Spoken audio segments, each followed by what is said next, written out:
A paz do Senhor, meus irmãos. Amém. Graças a Deus, estamos aqui reunidos para mais uma noite de aprendizado das Sagradas Escrituras.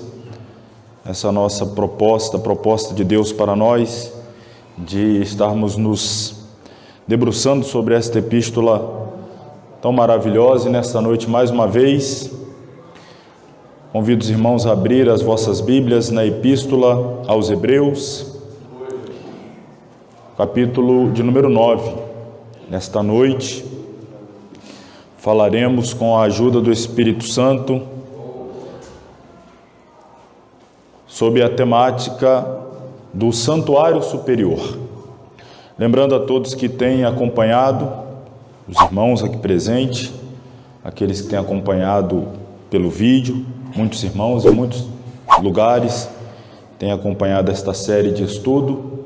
Nós estamos numa sequência, a partir do capítulo 7, falando do sacerdote superior, o 8 falamos da aliança superior, e hoje o capítulo 9, o santuário superior. Nós vamos, como temos feito, estudar, se possível, todo o capítulo, mas para a nossa leitura neste momento, faremos até o versículo de número 5. Eu farei e os irmãos acompanhem. Ora, também o primeiro tinha ordenanças de culto divino, em uma outra tradução, um culto celeste, e um santuário terrestre, porque um tabernáculo estava preparado. O primeiro, em que havia o candeeiro, a mesa e os pães da proposição, aos que se chama o santuário, ou ao que se chama o santuário.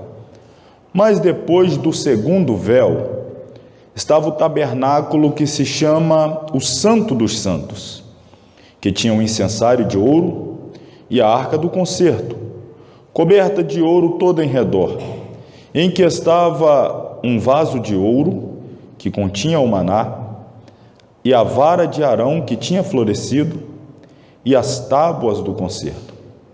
E sobre a arca, os querubins da glória, que faziam sombra no propiciatório, das quais coisas não falaremos agora particularmente.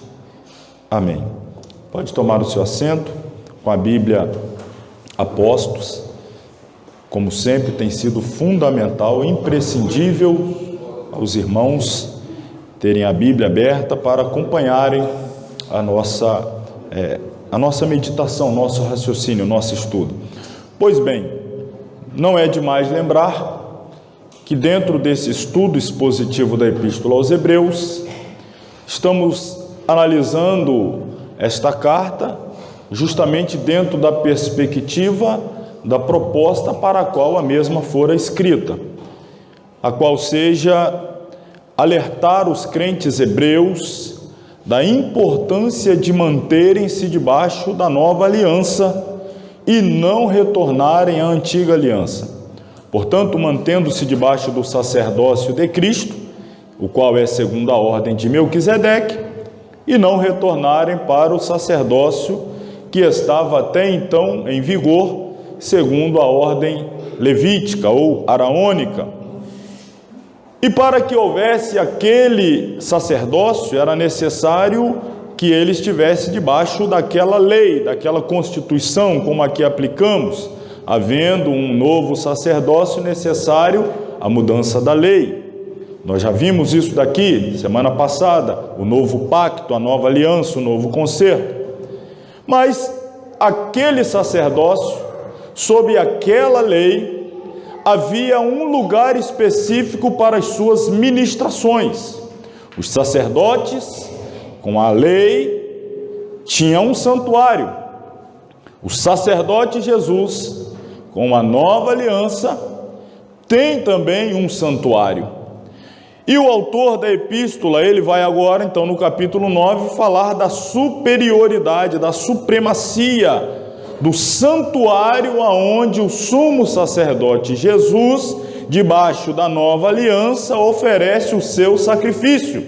Sempre que nós falamos santuário, deve haver sacrifício. Para que haja sacrifício, tem que haver sacerdotes. E esses sacerdotes oferecem o sacrifício nesse santuário de acordo com a sua lei. Então, o sumo sacerdote Jesus, debaixo da nova aliança, oferece o seu sacrifício também em um santuário. E é esta a proposta desta noite, analisarmos agora, de uma forma mais ampla, o santuário. E o autor, antes de apresentar o santuário original, o celestial, ele começa dando alguns detalhes, por que não dizer algumas virtudes do santuário terrestre, para depois então, analisando ou contrapondo o celeste ao terrestre, evidenciar a superioridade do celestial em comparação com o terrestre. Mas, de início, a apresentação é do santuário terrestre, aonde se estava estabelecido o primeiro pacto, a primeira aliança, o primeiro testamento, o qual chamamos de Antigo Testamento, Antiga Aliança, Antigo Concerto, com aqueles sacerdotes, com aqueles sacrifícios. Então o versículo 1 ele diz: ora, também o primeiro, falando do tabernáculo terrestre, o qual era a cópia autenticada do celeste. Os irmãos devem se lembrar, falamos isso na semana passada. Se não se lembra, indico que assistam o vídeo da aula da semana passada. Quem está acompanhando a aula de hoje pelo vídeo, indico, é importante acompanhar o capítulo 8 para entender o 9. Falamos na semana passada que o tabernáculo terrestre é uma cópia autorizada por Deus do santuário celeste, o qual ele mostrou a Moisés no monte e ordenou que Moisés fizesse na terra a semelhança daquele que ele havia contemplado no monte. Então havia um tabernáculo autorizado por Deus, mas ele era uma cópia, autenticada, sim, mas não era o original. O original é o celeste. E aqui o autor diz: também o primeiro tinha ordenanças de culto, não é? Ordenanças de culto, nós entendemos a lei, a ordenança, o concerto. O terrestre, o primeiro, tinha ordenança de culto e um santuário terrestre, porque um tabernáculo estava preparado. E agora ele vai falar um pouco do tabernáculo terrestre. Eu não sei até que ponto os irmãos têm assim em mente, têm gravado, têm assim fixado na memória a imagem do tabernáculo, né? A planta do tabernáculo, mas aqui o autor ele dá uma descrição aproximada do tabernáculo terrestre. Ele diz das suas repartições, porque também o primeiro estava preparado, e nele havia o candeeiro, a mesa dos pães da proposição, ao qual se chama o santuário. Mas depois do segundo véu estava o tabernáculo, na verdade agora ele fala o segundo compartimento interno, o qual ele diz aqui que se chama o Santo dos Santos. E aí a partir do versículo 4 ele fala de mais alguns utensílios. Tinha um incensário de ouro, a arca do concerto coberta de ouro toda em redor, e que estava o vaso de ouro, que continha o maná, a vara de Arão que tinha florescido e as tábuas do concerto. Pois bem, nós precisamos entender alguns simbolismos do tabernáculo e também dos seus utensílios, e precisamos mais do que entender dentro da perspectiva da antiga aliança, devemos entender como os mesmos apontam para a nova aliança, visto que eram sombras, visto que eram figuras. E aí então eu peço, se houver aí, eu coloquei algumas imagens aí do tabernáculo para ser aqui apresentada, para tentar nos ajudar de alguma maneira. Tem algumas imagens, esse não, volta a outra imagem, depois esse aqui, por favor, dá uma ampliada aqui, por favor. Nós temos aqui a imagem do tabernáculo, a tenda móvel, não é, que foi levantada no deserto. Então a imagem ao redor é o deserto. Essas cortinas que aqui estão, né, na imagem, eram cortinas brancas que traziam um contraste com aquela visão do deserto. Então quem olhava de qualquer perspectiva, a leste, a oeste, a norte ou a sul, visto que o tabernáculo foi edificado no meio das 12 tribos, na região central, 3 tribos ficavam a norte do tabernáculo, 3 tribos ao sul, 3 tribos ao oriente, 3 tribos ao ocidente. A entrada dele ficava para o leste, voltada para o sol, e ele estava no meio. Então, de qualquer canto, era possível contemplar a beleza que estava cercada pelas cortinas brancas, mostrando que havia um ambiente santo. Essas cortinas brancas estão apontando que no meio do povo havia um lugar consagrado, separado para o encontro com Deus, e este lugar era o santuário terrestre, o tabernáculo. Aqui está a entrada, não é possível ver nessa imagem, mas aqui estaria a entrada, é o lado leste, o lado oriental, voltado para o sol. Adentrando ao tabernáculo, a primeira visão que se tem é deste utensílio aqui, que é chamado o altar do holocausto. É o primeiro utensílio. Passado o altar do holocausto, nós temos a pia ou lavatório, o lugar onde os sacerdotes se limpavam, se lavavam, para terem então acesso ao lugar santo. Se atravessa aquelas cortinas, por detrás daquelas colunas, e se acessa então o lugar santo.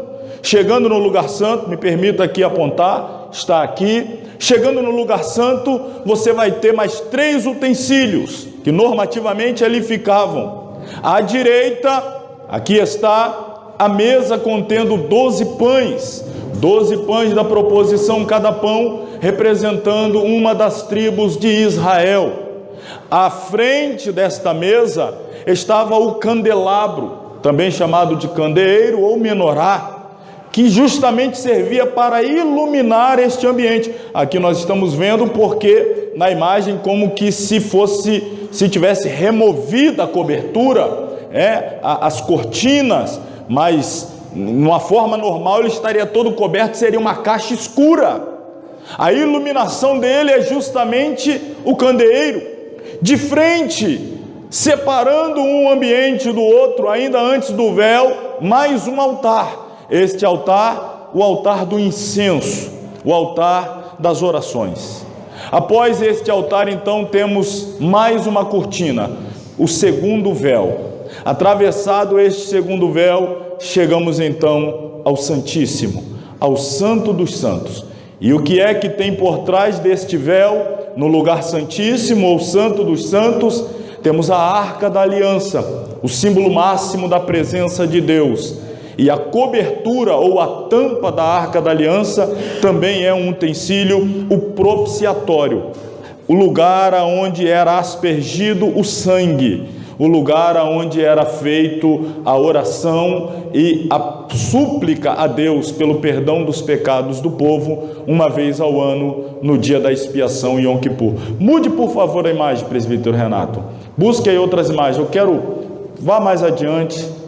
Aqui, ok. Aqui fica melhor para nós visualizarmos cada um dos utensílios. Altar do holocausto, pia, pães da proposição sobre a mesa, candelabro, altar do incenso, arca da aliança e a sua tampa, o propiciatório. Eu quero que vocês olhem bem para essa imagem. Contemple esses 7 utensílios. Entrando no santuário terrestre, a cópia do celeste, o tipo, a figura, a sombra, a base da aliança está aqui. O altar do holocausto, a pia, a mesa dos pães, o candelabro, o altar do incenso, a arca do testemunho ou do concerto ou ainda da aliança e a sua tampa, o propiciatório. Se os irmãos observarem bem, se os irmãos fizerem uma visão, tiverem aqui uma visão, vamos dizer assim, apurada, os irmãos vão perceber que há um grande mistério que aqui está. A próxima imagem vai nos ajudar. Passe aí que eu vou lhe mostrar qual é, por favor. Outra imagem. Passe adiante. Aí está. Você consegue perceber, embora esteja invertido, mas você percebe a sombra. Nós estamos falando de sombras. Olha a sombra, olha onde tudo começa, olha por onde passa e olha onde chega. Aqui está a sombra da cruz, aqui está a antiga aliança e de pé o símbolo da nova aliança. Nós vamos entender então cada um desses utensílios à luz daquilo que de fato eles representam, porque se aqui está a simbologia, se aqui está a figura, se aqui está o simbolismo, nós vamos entender então o que é que está simbolizado, quais são as representatividades por trás de cada um desses utensílios. Pode deixar nessa imagem, nós vamos usar até aqui. A primeira delas, o altar do holocausto, aponta justamente para o início da caminhada cristã. É onde o velho homem deve ser morto, é onde a velha natureza deve ser queimada, a carne deve ser queimada sobre o altar. É o lugar da renúncia do velho, é o lugar da renúncia dos pecados, é o lugar de virar as costas para o seu velho eu e sepultar a velha natureza, morrer ali, queimando todo o pecado, toda a carne no altar do holocausto, ao pé da cruz. Passando por esta etapa, a próxima etapa é a pia. O que é que te lembra a pia? O lavatório. Por onde nós passamos? O batismo. Quando nós descemos as águas, reforçando a nossa aliança.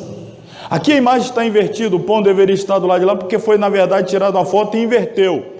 Mas o pão deveria estar do lado de lá na imagem e o candelabro do lado de cá. Os pães do lado de lá. Perceba, o pão já está no lugar santo. Para entrar no lugar santo e poder participar do pão, tem que ter morrido para o mundo e tem que ter descido as águas para poder tocar no pão. Não pode participar do pão se não morreu para o mundo e não sepultou a velha natureza nas águas do batismo. E uma vez que você entrou no lugar santo, você está agora inserido em um novo nível de intimidade, de relacionamento com Deus. E neste novo nível de alguém que morreu para o mundo, sepultou ali nas águas do batismo, se alimenta do corpo de Cristo, ou seja, a ceia do Senhor, ou seja, está cada mês renovando o seu pacto, a sua aliança. Esta pessoa, ela é a luz em um ambiente escuro, ela é a luz do mundo. Jesus disse: enquanto estou no mundo, eu sou a luz do mundo. Mas ele estava dizendo que quando saísse, vós sois a luz do mundo. Isso aponta para o candelabro. Ainda no lugar santo, o altar do incenso, uma vida de adoração, uma vida de oração, uma vida de comunhão e intimidade com o céu através da fumaça que sobe, a adoração dos santos, intercessões, orações, comunhão com o céu, tudo isso no lugar santo. Uma vez ao ano, o sumo sacerdote podia entrar ao lugar santíssimo para oferecer sacrifício em prol do povo. E aí o texto, quando nós lemos, ele diz assim no versículo 4, não troque aqui não, olhem na sua Bíblia por favor, o versículo 4, aliás eu vou começar do 3, ele diz assim: depois do segundo véu, ou seja, lá no Santíssimo, ele diz que estava o tabernáculo que se chama o Santo dos Santos. E aí o autor diz assim, que tinha um incensário de ouro e a arca do concerto. Mas nós sabemos que o incensário na verdade ficava antes do véu. Mas no dia da expiação, neste único dia do ano em que o sumo sacerdote adentrava o Santo dos Santos, acredita-se que neste dia o altar do incenso era removido ou era inserido no lugar santíssimo, justamente porque ali fazendo as orações, as intercessões, a fumaça envolvia aquele ambiente de maneira tal que o sumo sacerdote, envolto naquela fumaça que é o símbolo das orações, da adoração, das intercessões, era justamente nesse ambiente de louvor, adoração, oração e intercessão é que ele fazia então a expiação. É por isso que ele está apresentado aqui como no lugar santíssimo, porque ele está tirando como que uma foto do dia da expiação. E então este altar está do lado de dentro. E lá então temos a arca da aliança. E olha o que ele diz, versículo 4: a arca do concerto, aliança, concerto. Estamos falando de aliança. Aqui está a antiga aliança, o antigo concerto, coberta de ouro, toda em redor, era feito de madeira e coberta de ouro. A madeira símbolo da natureza humana de Cristo, o ouro símbolo da natureza divina, terreno e divino. A arca da aliança representando a humanidade e divindade de Jesus, mas dentro da arca havia o vaso de ouro que continha o maná, a vara de Arão que tinha florescido e as tábuas do concerto. Percebam, 3 utensílios dentro da arca da aliança. Aqui, primeiro, um vaso contendo maná, símbolo da provisão de Deus no deserto, símbolo da provisão de Deus em meio à escassez do deserto. Mas não tinha apenas o maná, tinha também a vara de Arão que floresceu, simbolizando a chamada de Deus e a autoridade de Deus sobre a vida daquele que ele escolheu. Autoridade, poder, unção, a vara de Arão. E tinha também, diz o texto, lá dentro, além do maná, além da vara, as tábuas da lei, do concerto, o símbolo da aliança, o símbolo do concerto entre o povo e Deus. Sobre a arca, a sua tampa, propiciatório, 2 querubins, símbolo daqueles mesmos que ficaram à porta do jardim quando o homem foi expulso pelo pecado. Aqueles querubins ali é símbolo do juízo. Aqueles querubins significa que o homem, por causa do pecado, não é mais bem-vindo no ambiente santo. Aqueles querubins está dizendo que se o homem tentar adentrar ainda em pecado, ele corre risco de morrer. Estes querubins aqui são símbolo de juízo, porque esta arca, nela está contida a lei, e quem quebra a lei de Deus sofrerá o seu juízo. Por isso este propiciatório é a tampa, é o juízo. O sangue deveria ser derramado sobre ele, entre os querubins, para fazer expiação, ou seja, aplacar a ira de Deus e fazer com que Deus se tornasse propício a nós. Tudo isso aqui é a base da antiga aliança. O sacrifício substitutivo, a lavagem, os pães, o candelabro, a iluminação, a oração, a intercessão, a presença, o juízo divino, tudo isso se resume na cruz. Tudo isso aqui está simbolizando a cruz. E mais do que a cruz, aquele que nela foi pendurado para nos salvar. Se não vejamos, a partir do versículo 6, quando ele diz assim: ora, estando essas coisas, pode remover e colocar agora os textos, por favor, presbítero Renato. Ora, estando essas coisas assim preparadas, já expliquei um pouco da preparação, não nos aprofundamos, o tempo não permite, mas eu creio que você já conhece tudo isso, apenas te lembrei. E o versículo 6 ele diz: ora, estando essas coisas assim preparadas, a todo tempo entravam os sacerdotes no primeiro tabernáculo. Ele está falando do lugar santo. Ele divide o ambiente, o primeiro e o segundo aqui se referindo ao primeiro espaço, o lugar santo, e o segundo, o santíssimo. Ele diz que continuamente, a todo tempo, entravam os sacerdotes no lugar santo. Para quê? Para cumprir os serviços. O que é que ele está dizendo? Ele está dizendo que ali haviam serviços contínuos, na verdade serviços diários, alguns semanais.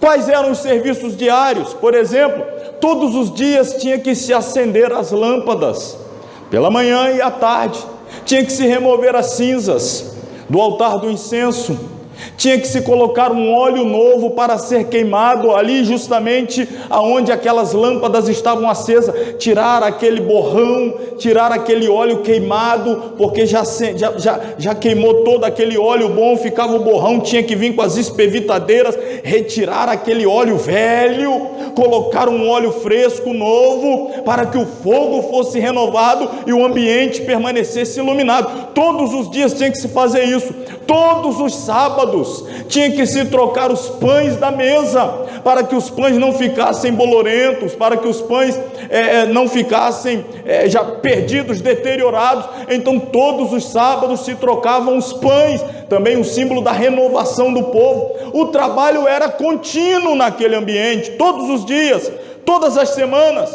O versículo 7 ele diz: mas o segundo, ou seja, o Santo dos Santos, o Santíssimo, só o sumo sacerdote, quantas vezes ao ano?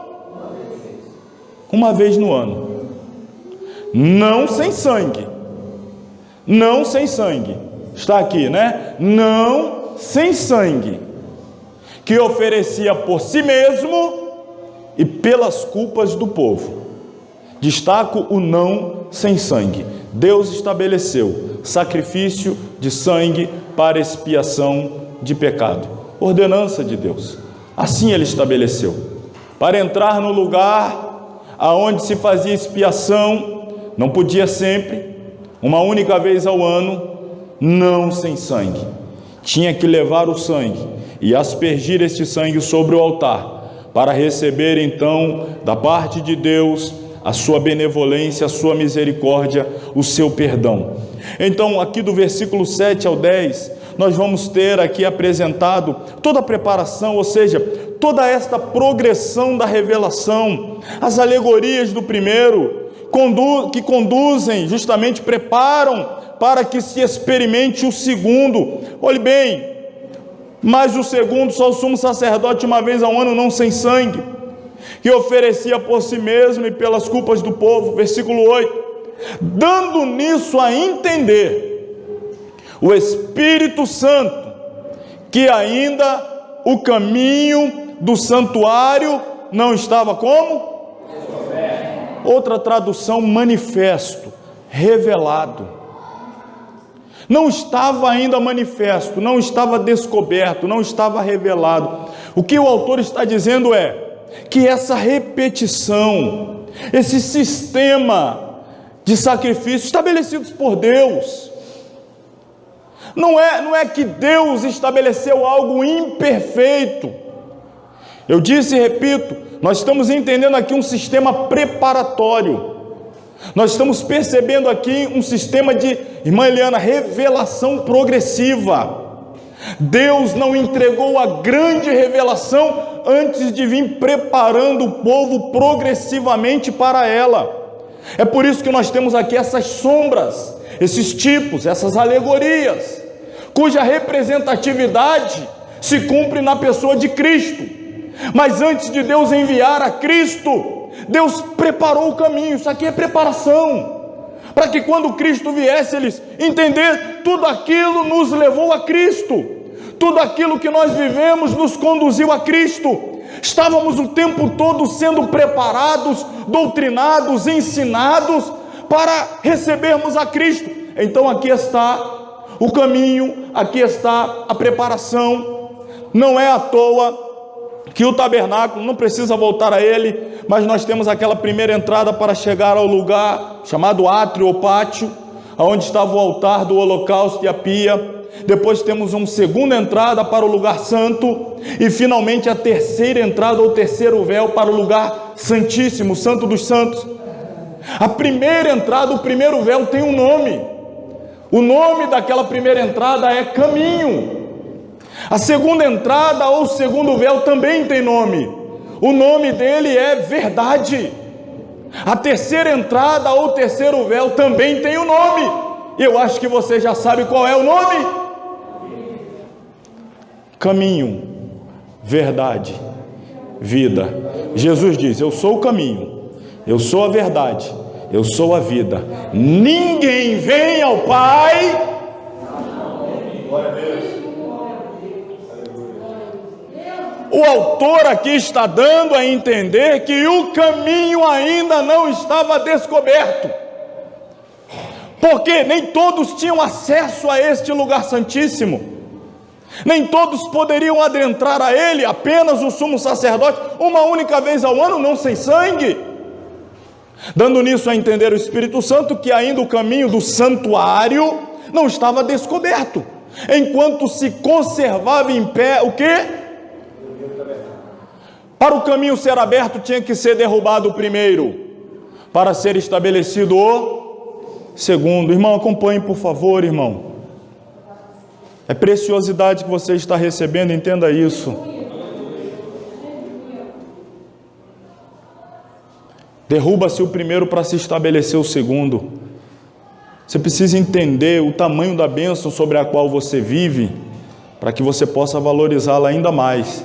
Porque a gente já chegou de paraquedas caindo na bênção, e a gente não entende que há anos, séculos, milênios de preparação, para que possamos chegar no nível aonde chegamos. Nós já temos a Cristo, mas até que Cristo chegasse, tudo isso aqui vai conduzindo a Cristo. Então ali estava o tabernáculo terrestre. E o que mais ele diz aqui? Vamos ao próximo versículo. Ele é uma alegoria para o tempo presente, é claro, o tempo presente da época da escrita da carta. O autor está dizendo, tudo isso que aconteceu era uma alegoria, eram figuras, eram sombras, para chegar a este tempo. Nos dias dele, ele está dizendo, o tempo que nós vivemos, tudo isso foi para nos conduzir a este momento, tudo isso foi para nos guiar a este exato momento. Que momento? O momento da revelação, daquele que o tempo todo estava sendo representado, Cristo, em que se oferecem dons, sacrifícios que, quanto à consciência, não podem aperfeiçoar aquele que faz o serviço. Ou seja, tudo aquilo não tinha o poder, a capacidade de purificar, de remover pecado, apenas cobria o pecado. O sangue dos animais cobria o pecado, para que a ira de Deus não se manifestasse sobre o pecador. Então, quando Deus ia derramar a sua ira sobre o pecador, o pecado estava coberto pelo sangue dos animais, que Deus estabeleceu como sacrifício substitutivo, até que chegasse aquele que João Batista apresentou como o Cordeiro de Deus, que cobre o pecado do mundo, que tira o pecado do mundo. Então eles estão caminhando debaixo de um sistema onde se oferecem dons e sacrifícios, mas quanto à consciência eles não podem aperfeiçoar, eles são repetitivos. O próximo versículo aí, o 10, vai dizer-nos ainda, consistindo somente em os manjares, os sacrifícios, as bebidas, as abluções, os banhos cerimoniais, as ofertas de libação, justificação da carne, impostas até ao tempo da correção. O que isso significa? Isto está revelando que o primeiro tinha prazo de validade, tinham ordenanças externas e temporárias, estavam, repito, conduzindo dentro de uma revelação progressiva, levando o povo até a revelação maior de Deus, a principal, a mais importante. O que eu estou querendo lhe dizer, irmão, e lhe peço que não esqueça isso, por favor, de tudo que você se esquecer, que nós estamos aqui entregando a cada semana, pelo menos guarde o que eu vou lhe dizer agora. Tudo isso aqui não era capaz de levar os homens a Deus. Não. Tudo isso aqui, como sombra, como figura, como tipo, levava ao antítipo. Quem é o antítipo? Se isso aqui é um tipo, tem um antítipo, aquele que o tipo representa. Então quem é que está sendo representado aqui? É Cristo. Não, irmão, mas levar a Deus, a Cristo não é a mesma. Não é. O que você precisa entender é que a lei serviu de aio. O que é um aio? É uma babá. que cuida do menino para que possa entregá-lo então em condições já de tomar posse da sua herança. O menino não pode receber a herança porque ele desperdiça, então ele precisa ser cuidado, ele precisa de um tutor, ele precisa de uma babá, até que ele amadureça e possa tomar posse da sua herança. A lei servia de aio para cuidar daqueles meninos infantis, crianças, bebês espirituais, até que eles atingissem a maturidade e pudessem receber a maior bênção que Deus já deu ao universo. Estou falando do seu Filho, Jesus Cristo. A lei, diz Paulo, escrevendo aos Gálatas, serviu de aio para conduzir a Cristo. É por isso que eu disse, tudo isso aqui não leva a Deus, leva a Cristo. E quando nós chegamos a Cristo, Cristo é o único mediador entre Deus e os homens. Por que isso é importante? Porque o autor está querendo que eles entendam. Vocês estão caminhando num sistema que não leva a Deus. Vocês estão caminhando num sistema que leva vocês àquele que leva a Deus. Mas aquele que nos leva a Deus já veio, e vocês estão recusando ele. Vocês vão voltar para trás, andar em círculo e não chegarão a Deus. Se vocês querem chegar a Deus, esquece tudo isso que ficou para trás. Recebe aquele que de fato nos liga a Deus, que é Cristo, porque ele é o único mediador entre Deus e os homens. O sistema conduziu, serviu para preparar, para amadurecer, para fazer crescer e levá-los a Cristo. Cristo, então, é aquele que leva a Deus. Se não observem, já lemos aqui até o versículo 10, olha o que diz o versículo 11, a partir de agora. Estou correndo bastante, irmãos. Eu penso que os irmãos estão acompanhando aí a linha de raciocínio. É necessário estar bem ligado, porque é muita preciosidade. Olha o que diz o versículo 11.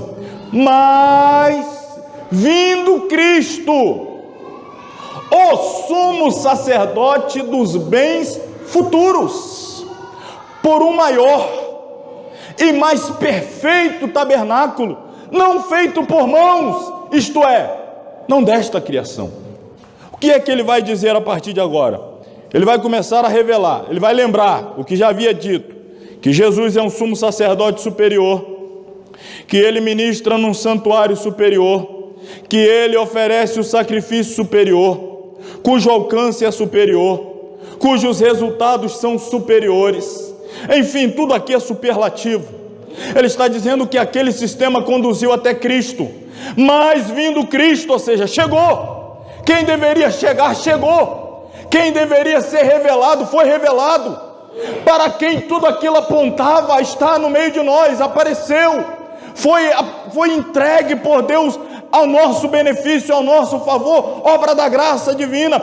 Então, quando ele veio, o sumo sacerdote dos bens futuros, eternos, daqueles do porvir, por um maior, mais perfeito tabernáculo. Que tabernáculo é esse, maior e mais perfeito? É aquele que não é feito por mãos, é aquele que não é desta criação, é o original, é o verdadeiro, é o celeste, é o que Moisés viu no monte, é deste que eu estou falando. Mas vindo Cristo, o sumo sacerdote dos bens futuros, por um maior e mais perfeito tabernáculo, não feito por mãos, isto é, não desta criação. Versículo 12, nem por sangue de bodes e bezerros, mas por quê? Por seu próprio sangue. Entrou quantas vezes no santuário? Havendo efetuado uma eterna redenção. O sacrifício dele não consiste em sangue de bodes e bezerros, é o seu próprio sangue. O santuário que ele ministra é superior, e neste ele não precisa entrar todo dia, nesse ele não precisa semanalmente, ele não tem acesso unicamente uma vez ao ano. Ele entra lá e está lá. Lá ele efetua uma eterna redenção. Não é uma redenção que se repete, que precisa ser renovada. Esta redenção é perfeita, é ampla, ela é eterna, ela é sublime. O sacerdote superior no santuário superior oferece o sacrifício superior, que tem alcance superior, que promove resultados superiores. Versículos 13 e 14, olhe comigo aí os próximos versículos, o 13 e o 14.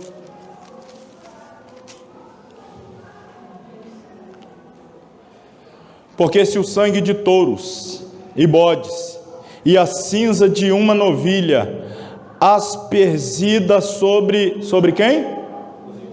Sobre os imundos.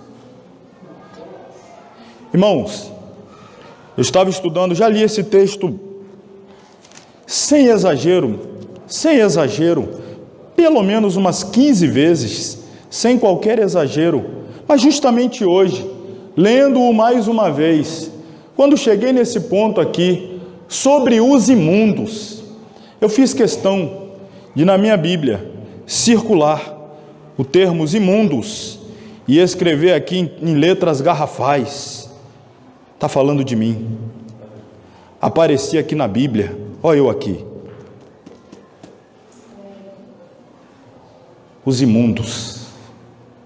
Se o sangue de touro e bodes e cinza de novilha, lá atrás que eram aspergidas sobre os imundos, aqui é onde eu entro.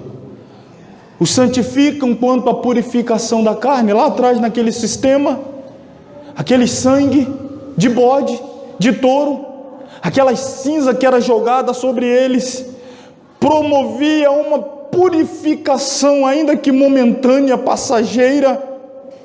E ele diz assim no versículo 14, se você achar que deve, dê um glória a Deus, se não, quanto mais o sangue de Cristo, que pelo Espírito eterno se ofereceu a si mesmo, imaculado a Deus, purificará a vossa consciência das obras mortas, para servirdes ao Deus vivo.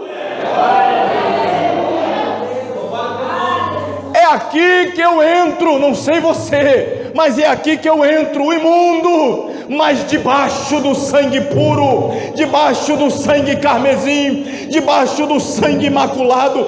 Irmão, deixa eu aqui de alguma maneira tentar te simbolizar, alegorizar, já que estamos falando de alegorias. A epístola aos Hebreus é repleta de alegorias. Lá vai mais uma. É como se estivesse dizendo assim: eu imundo como sou, jamais, em hipótese alguma, nem em pensamento, poderia chegar diante de Deus. Seria imediatamente consumido, fulminado, dizimado, transformado em pó, em cinza, em nada, pela imensidão e a majestade da glória, pela pureza e a santidade daquele que se assenta no trono. Mas eu não chego lá apenas escorado e baseado na minha imundícia, nos meus pecados, nas minhas falhas e delitos, os quais são incontáveis e até mesmo indizíveis. Mas quando Deus olha para mim, Ele não me olha sobre a lente dos meus pecados, mas Ele me olha através do sangue e diz: és bem-vindo, tu és pecador, mas o sangue que está sobre a tua vida é puro, é perfeito, é imaculado, pode entrar, porque o sangue é a tua certidão, ou melhor dizendo, é o teu passaporte para ter acesso à presença de Deus. Não se fie nos seus adjetivos, não se fie nas suas qualidades, não se fie na sua capacidade humana. Para entrar lá só tem uma forma: o sangue, o sangue, o sangue, o sangue, o sangue. É por isso que no céu você vai encontrar ladrão, sim, como da cruz. Como é que tu entrou aqui, rapaz? O sangue. Você vai encontrar estuprador, para a tristeza de muitos que me assistem, ficam horrorizados. Estuprador, sim, mas o sangue. Assassinos, o sangue. Como pode isso, irmão? Não tem nenhum bonzinho, nem aquele que não tem coragem de pisar no mato para não matar uma formiga, ele não tem direito ao céu, nem mesmo o pior criminoso da terra. Mas debaixo do sangue, o sangue, a bênção é o sangue.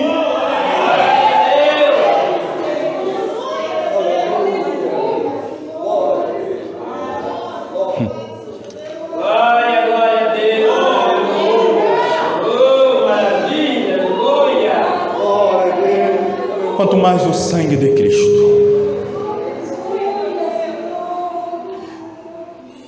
que pelo Espírito Eterno se ofereceu a si mesmo, imaculado a Deus, purificará a vossa consciência as obras mortas, para servires ao Deus vivo. Versículo 15: e por isso ele é mediador de um novo testamento,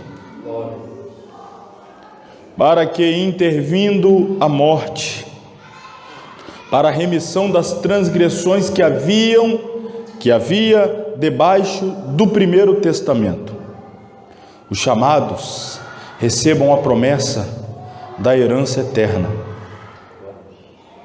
Porque onde há testamento, necessário é que intervenha a morte do testador, porque um testamento tem força aonde houve morte, ou terá ele algum valor enquanto o testador vive. Em outras palavras, a morte do testador é que dá força e validade ao testamento. Se alguém faz um testamento, via de regra, quando eu morrer, meu patrimônio, meus bens, vai ser dividido entre esse, aquele, vai dar, não sei, só vai ter validade depois da morte. Aí é a força do testamento. Aquilo que foi ali celebrado, aquilo que foi ali designado, autenticado em cartório, enfim, o testamento vai vigorar depois da morte do testador. Jesus, ele estabelece um novo testamento, uma nova aliança, um novo concerto. Quando é que ele estabelece essa nova aliança, esse novo concerto? Na noite da sua morte, ou melhor, a noite que antecedeu a sua morte. Ele reúne os discípulos, celebra a ceia, e no ato da celebração ele diz: este é meu corpo, acerca do pão, que é partido por vós. Comei em memória de mim. Tomando agora o suco da uva, ele diz: este cálice é o novo testamento no meu sangue. Fazei isso todas as vezes que o beberdes, em memória de mim. Ele está dizendo: este cálice, este suco de uva, simboliza o meu sangue, o sangue da nova aliança, o sangue do novo testamento. Ele está apontando para a morte. Aquela nova aliança, aquele novo testamento só vai ter valor depois da sua morte. Quando ele morre, aquele testamento agora passa a ter valor. Ele está estabelecendo num dia e ele morre no outro dia. A partir de então, a nova aliança está estabelecida, o novo testamento, o novo concerto. Pelo que também, versículo 18, o primeiro não foi consagrado, mais uma vez falando do santuário, tabernáculo, não foi consagrado sem sangue, porque havendo Moisés anunciado a todo o povo todos os mandamentos segundo a lei, tomou o sangue dos bezerros e dos bodes, com água, lã, purpúrea e sopo, aspergiu tanto o mesmo livro como todo o povo, dizendo: este é o sangue do testamento que Deus vos tem mandado. Isto está lá no capítulo 24 do Êxodo, se eu não me engano, quando Deus está entregando ao povo a lei, e Moisés então faz o sacrifício de animais e asperge o sangue tanto sobre o testamento quanto sobre o povo, firmando este pacto, esta aliança, através da aspersão do sangue. Foi firmado então ali o acordo, o testamento, a aliança, a antiga aliança. Jesus também vai fazer isso. Mas o autor segue dizendo, ainda no versículo 20, dizendo: este é o sangue do testamento que Deus vos tem mandado. E semelhantemente aspergiu com sangue o tabernáculo e todos os vasos do ministério, todos aqueles utensílios que nós apresentamos aqui do tabernáculo, entre outros que não apresentamos aqui, que eram utilizados, entre outros, todos eles eram aspergidos com sangue, como se fosse esta água. Você pegava um isopo, um exemplo, como se fosse um espanador, molhava o sangue naquele recipiente, molhava, melhor dizendo, essa espécie de espanador, o isopo, naquele recipiente onde estava o sangue, e você então ia aspergindo sobre os utensílios. Aquele sangue, depois de aspergido sobre os utensílios, consagrava os utensílios. Aqueles utensílios agora estavam sendo santificados, consagrados para uso exclusivo de Deus. O altar foi consagrado com sangue, uso exclusivo de Deus. A pia foi consagrada com sangue, uso exclusivo de Deus. E assim todos os outros utensílios foram consagrados para poderem ser utilizados no lugar santo. Primeiro passaram pelo ritual da consagração, da santificação, e este ritual exigia que eles fossem aspergidos com sangue, para então poder ser utilizados dentro do tabernáculo, átrio, lugar santo e principalmente o lugar santíssimo. O versículo 22 ele diz assim: quase todas as coisas, segundo a lei, se purificam como? Com sangue, e sem derramamento de sangue não há como se purificar, como se remir, como se consagrar. Sem derramamento de sangue, não.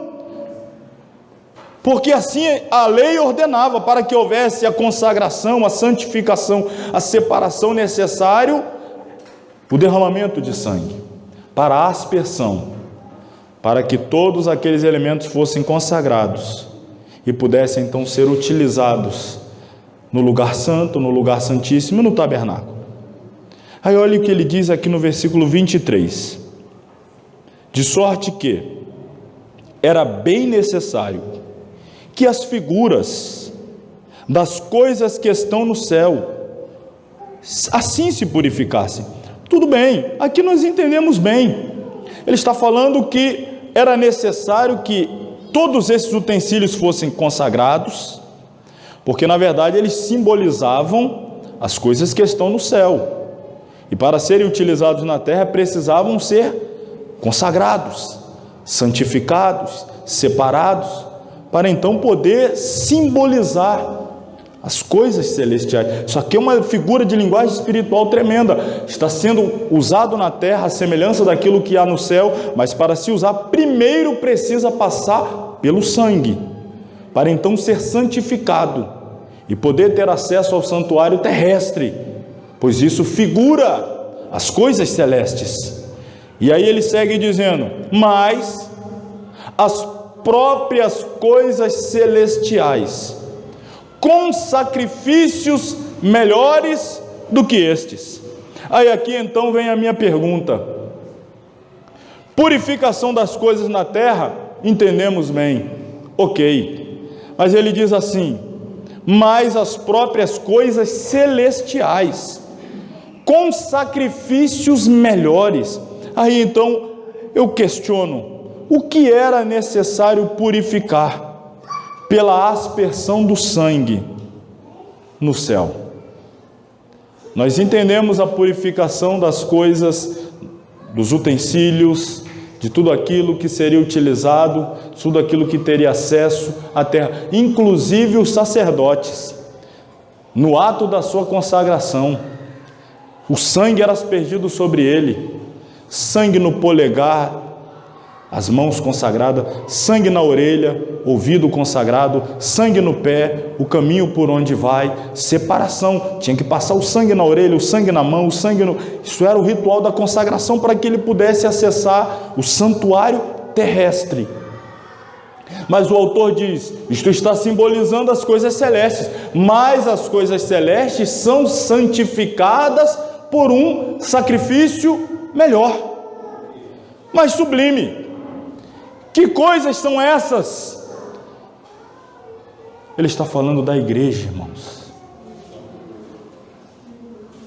Se para um sacerdote ter acesso ao templo terrestre, ele tinha que passar pelo ritual da purificação pelo sangue, para poder adentrar o templo terrestre, aqueles que querem adentrar o templo celeste não conseguirão, se primeiro não passarem pela purificação do sangue. O terrestre, o sacrifício de touros, de bezerros, de animais. O celeste, só entra lá quem estiver debaixo do sangue puro, imaculado, carmesim, do Filho de Deus. E aí ele segue dizendo: porque Cristo, versículo 24, não entrou num santuário feito por mãos, figura do verdadeiro, porém no mesmo céu, para agora comparecer por nós perante a face de Deus, nem também para si mesmo se oferecer muitas vezes, como acontecia no terrestre, como o sumo sacerdote cada ano entra no santuário com sangue alheio. De outra maneira, seria necessário então que Jesus padecesse muitas vezes, desde a fundação do mundo, mas agora, na consumação dos séculos, uma vez se manifestou para aniquilar o pecado. Olha que lindo, irmãos, antes falava da cobertura, de cobrir, agora de Cristo fala aniquilar o pecado pelo sacrifício de si mesmo. Eu não sei se vocês sabem que quando a igreja for arrebatada, passaremos por um processo, eu já disse aqui algumas vezes, o processo é chamado de glorificação. É quando o corpo que é corruptível se reveste de incorruptibilidade, o mortal de imortalidade. Os que morreram em Cristo ressuscitarão já em corpos ressuscitados, glorificados, restaurados. Nós, os que estivermos vivos, seremos, num abrir e fechar de olhos, transformados e arrebatados. Alguém que tenha, por exemplo, morrido e ele tenha perdido um membro do seu corpo, uma perna, um braço, algo do tipo, tenha tido uma ferida, um machucado, algo do gênero, vocês acham que na glorificação eles entrarão com deformidades, com falta de membros, com algumas desses resquícios que possam ter sofrido durante a vida terrestre, ou mesmo alguma deformidade física de nascença? Vocês acham que o céu será lugar de mutilados, pessoas decepadas, faltando membro, ou com algum machucado, ferida, etc? Os irmãos acham que vai ser assim? Ou terão os corpos completamente restaurados? Naturalmente, os corpos serão completamente, perfeitamente restaurados. Mas vocês já leram que logo após Jesus ter ressuscitado, ele aparece aos seus discípulos, e um deles estava ausente, e disse que só creria na ressurreição de Cristo se pudesse colocar a mão aonde? Nas feridas. Se eu não colocar o meu dedo na sua mão e no seu lado, não crerei. Na outra semana lá está Jesus no meio deles mais uma vez, Tomé agora presente, e Jesus vai até Tomé e diz: coloca aqui a tua mão, põe aqui no meu lado. Por que é que Jesus, depois de glorificado, ainda tem a mão furada e o seu lado ainda está perfurado? Alguns de vocês já pensaram sobre isso? Me responda, alguém já pensou sobre isso? Então vou te dar uma semana para você pensar, não vou falar agora não. Você devia já ter pensado sobre isso. Se não pensou, agora você vai ter uma semana para pensar sobre isso. A mão dele está furada, o lado dele ainda está. Mas ele não foi ressuscitado, glorificado, não é a primícia? Por que é que ainda está assim? Semana que vem eu falo, mas você pensa sobre isso. Quem sabe você acha no Google. 26. De outra maneira, necessário lhe fora padecer muitas vezes, desde a fundação do mundo, mas agora na consumação dos séculos, uma vez se manifestou para aniquilar o pecado pelo sacrifício de si mesmo. E o autor encerra o capítulo 9 dizendo: como aos homens está ordenado morrerem uma vez, vindo depois disso o juízo, assim também Cristo, oferecendo-se uma única vez, sem pecado, aos que o esperam para a salvação. Se ofereceu sem pecado, nasceu sem pecado, viveu sem pecado, se ofereceu sem pecado, portanto morreu sem pecado, ressuscitou sem pecado, subiu ao céu sem pecado, voltará sem pecado para buscar uma igreja que tem vivido uma vida evitando o pecado, buscando a santificação, para se encontrar com Ele que é santo e que logo voltará para nos buscar. Quantos o aguardam, quantos o esperam? Se coloque sobre os pés. Glória a Deus.